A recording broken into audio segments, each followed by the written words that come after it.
He's making me write about what he's done. Maybe it's a form of entertainment. Maybe it's to force me to relive the terrible things I've been through.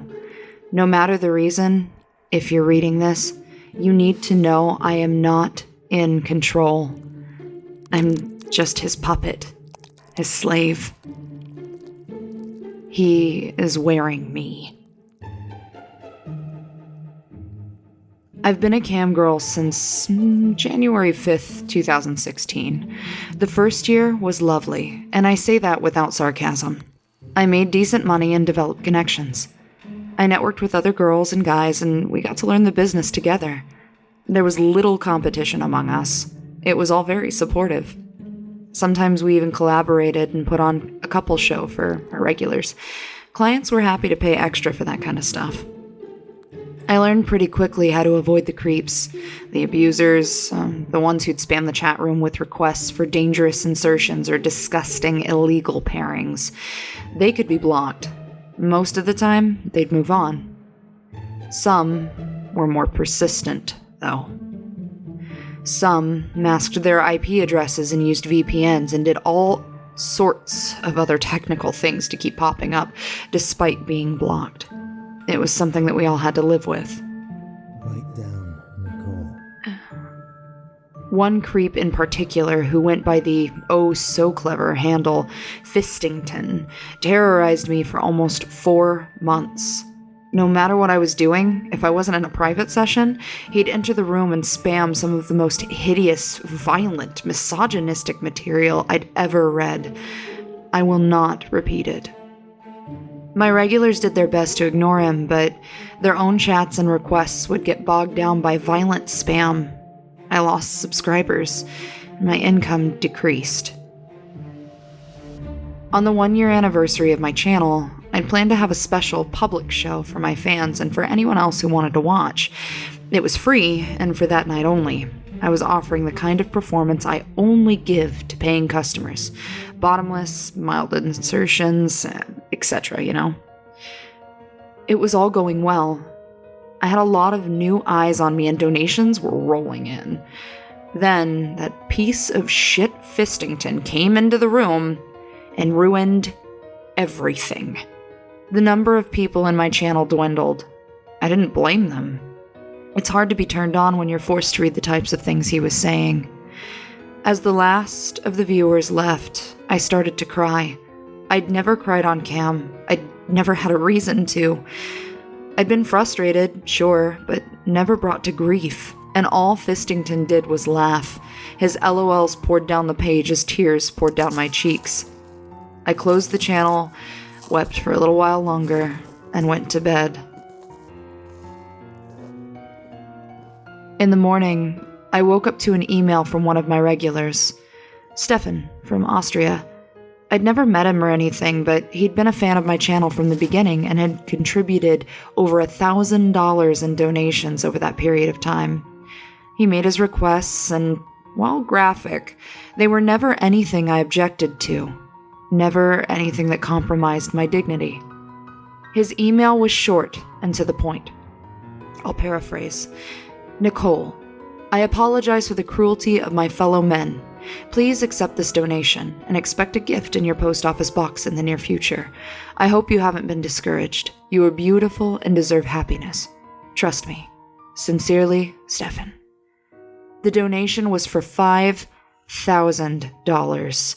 It was more than any one person had ever given me. Way more. I wrote a heartfelt reply thanking him for his kindness and generosity. I assured him I wouldn't give up what I was doing, but that I needed to take a few days off. I composed a short, personal video of his favorite things, attached it to the email, and then sent it off. 3 days later, I received a notification from the post office that a package had been received. I picked it up and brought it home. It was from an address in Austria. The name on the tag was Stefan M.W., my friend. At home, I unwrapped the package. Inside was a small jewelry box and a note containing the words, "I look forward to being close to you soon." I sighed, worrying the poor man was falling for me. I unclasped the ornate golden lock on the box and opened it. A scream erupted from my throat. The thing inside, resembling a milky white leech with the legs of a millipede, leapt at me and entered my mouth. I dropped the box and clawed at my tongue, but the creature's sharp legs propelled it further back into my throat. I felt it sliding into me, but not down my esophagus. It crawled up the back of my tonsils into my sinuses. I couldn't stop shrieking, and I began punching my hand into my throat, hoping to reach it with the tips of my fingers. It was no use. I collapsed on the floor as a bout of intense dizziness tore through me. The room spun, and I felt chitinous legs wandering behind my eyes. Everything went black. Thank you for telling them how we met. I'll tell them about I woke up in my dark kitchen. I felt a lump of pressure against my forehead as if something were pressing against the bone from the inside. I knew what it was.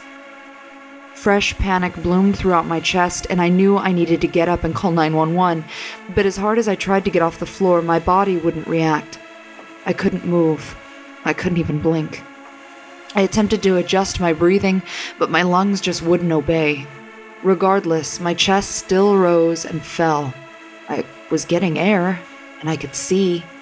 I wondered if I'd been paralyzed. Without prompting, my legs moved under me and I was hauled into a standing position. My body walked down the hall and sat on my bed, in front of my laptop. My brain was reeling. Nothing was under my control. Everything was moving for me, and no matter how much effort I put into regaining my own motion, I was locked out. I saw my hands reach out and type in a web address. It was one of the Camgirl sites. Not the standard one I used. It was a fetish site operating somewhere in Eastern Europe. I'd heard about it early on in my career, and I'd visited it only once. It was too dark for me. Too hardcore. Tell them, Nicole. Tell them. I entered a username and a password I'd never seen before. I entered a channel. My webcam turned on. There's a moment of identity-shattering horror the first time you see yourself through the eyes of a stranger. I recognized the woman on the screen as me, but she felt like someone else. Like someone wearing a mask of my skin. I tried to squirm, but it was no use. On the side of the page, there was one name occupying the chat room. Stefan. I've wanted to be inside of you since the moment I saw your face, Nicole. It's a strange sensation. Split myself in this way. Part of me and you. Part of me and me. It's so warm in you. So young. And smooth. The chat room began to fill. Aside from Stefan, none of the accounts had names. They were random strings of letters and numbers. The terror already ravaging me grew another growling, snapping head. Fake real names would have brought some level of comfort, of humanity. This was entirely anonymous, entirely alien. I didn't recognize any of the words being typed within the room. I could tell most of it was Russian, but there was some of what looked like German, or maybe Romanian or Hungarian. It didn't matter. My mouth was opening and I was conversing with these people in their languages. I rose from the chair and was walked back to the kitchen. I opened the freezer, removed the trays of ice, and went back to the computer. I set down the trays and stripped naked. The chat activity picked up. Light down, Nicole. I picked up an ice cube and brought my mouth close to the camera and microphone embedded in the monitor. I inserted the ice and closed my teeth around it. The cube splintered into shards. A pang of discomfort shot through my jaw. The ice had been rock hard. Over and over, I masticated the remains of the cube until nothing remained but slushy water. It dribbled down my chin onto my chest. I was shivering. I repeated the process until the ice cube trays were empty. On the last cube, I felt a filling in my molar crack and fall out. Chewing the frozen shards with that tooth made me want to shout with pain, but my body wouldn't allow it. All it would do was what the thing in my head, that piece of Stefan, told it to. Days went by. Weeks, months. Stefan controlled my every movement. He forced me to perform on my regular campsite for donations in the early evenings. After, we moved on to the fetish one for his own sick entertainment.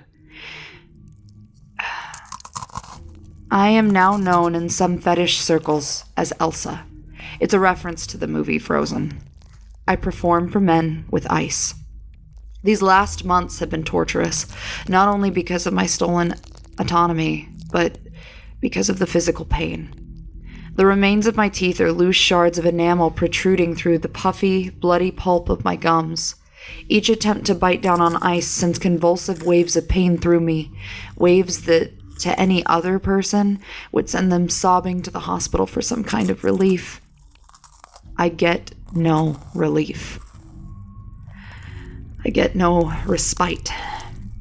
Stefan forces me to watch my videos after the sessions have ended. He has me edit the recordings to amplify the sound of the crunching. He tells me it's what people love most. The tactility. The stim. My nightly performances now have close to 20,000 viewers from all over the world. I assume Stefan receives the donations. More. Tell them more, Nicole. Last night, instead of chewing my last ice cube, Stefan made me bite off my left pinky finger. I started right below the nail and worked my way down, knuckle by knuckle, until I reached my hand. The pain was indescribable. The crunch was sickening.